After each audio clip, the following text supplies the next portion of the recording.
Okay, this is Andy Pirouat for Boxing Social, joined now by Daniel Dubois. Daniel, how are you? I'm okay, yeah. It's good to hear. You're getting ready now for your 8th fight, going in with Tom Little for the English title. How excited are you to be able to get that English belt possibly under your name now? Very excited. Another big challenge and another title on the line, so I'm up for it. I'm ready. There's been a lot of build-up and a lot of expectation around yourself. So how are you finding that and dealing with that as the fights go on and as you're progressing? I'm in the gym. I don't really pay too much attention to none of that. As far as expectation goes, I've worked very hard and I've put the pressures on myself. I've produced in the gym and now it's time to go and produce on Saturday night. Just touching on the pressures, say when fans recognise you, or when people might just see you after you fight, what do they say to you? What do they ever say to you? Oh, can't wait till we see you fighting for maybe a world title one day, or anything like that? Yeah, it's great. It's good to have that. It's good people know my name and my name getting out there more and more and building. But I always stay focused and I stay on the job 24/7, and I'm always in the gym, so I'm just progressing and getting better each fight. Are you surprised that because you've turned over so young, you are so well known across the boxing world? Yes and no, because BT and Frank Warren, they're doing a good job pushing my name out there, as well as all the other fighters, Yardy and all the other guys. But yeah, it's good that I'm on television and people can see me. My name's being promoted and it raising my profile as a fighter. And that's great. And just to touch on your opponent as well, Tom Little, what are you expecting from Tom that you may not have had to come up against previously? Whatever he brings, I'll be prepared for anyway. So I don't really go into a fight. My mindset is, do the work in the gym and fight be easy.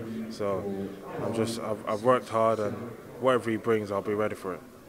Do you ever analyse their previous fights, or are you not really that involved with how to work out how to attack your opponent?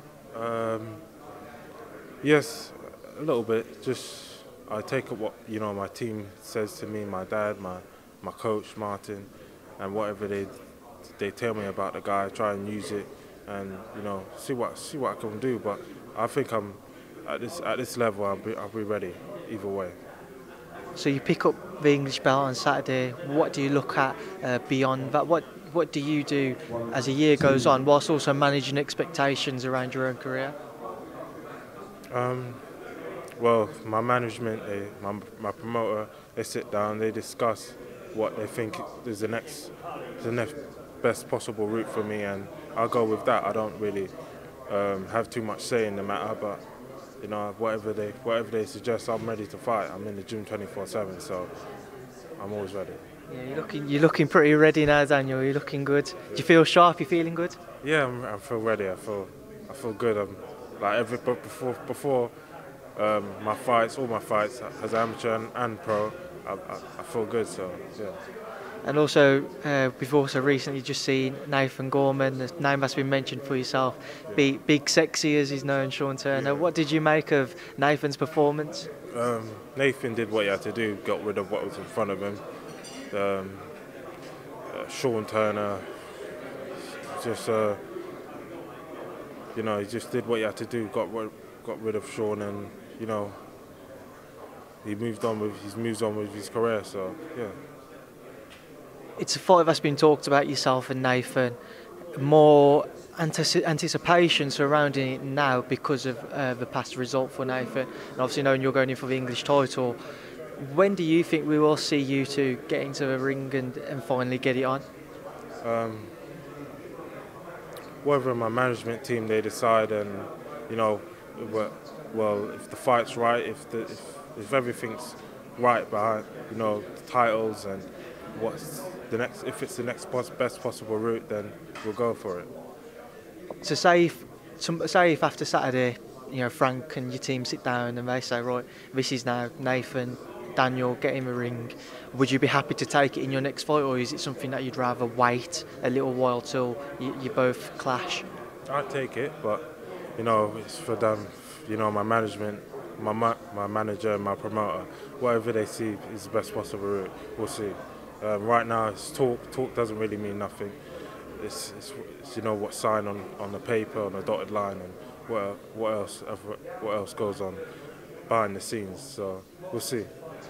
And we also saw the return of Tyson Fury. What did you make of Tyson's return to the ring?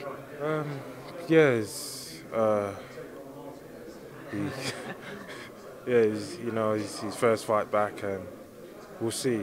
We'll see what prospects, if it's for real, and what happens next. I don't know. I haven't got really too much to say about that. There has been some criticism for not just the opponent, but obviously the stuff which was going on during the fight. So when they was watching the fights break out in the audience, etc., and they were stopping to watch that. What did you make of the opponent and of those little stoppages that they was both taking during the clash? To be honest, I've seen that before happen. It's boxing, so when people get leery and everything, it's easy to things can kick off pretty easy. So nothing unusual there. But regarding Safari, he's a record-padding fighter, and that's about it. Not really say.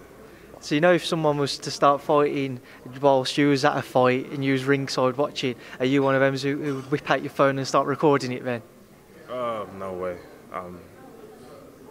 No way. I don't really take too much for whatever's going outside the ring. I know I'm here for a business and I'm here to do a job, and that's how I approach it. Right, Daniel, thank you for your time. Cheers.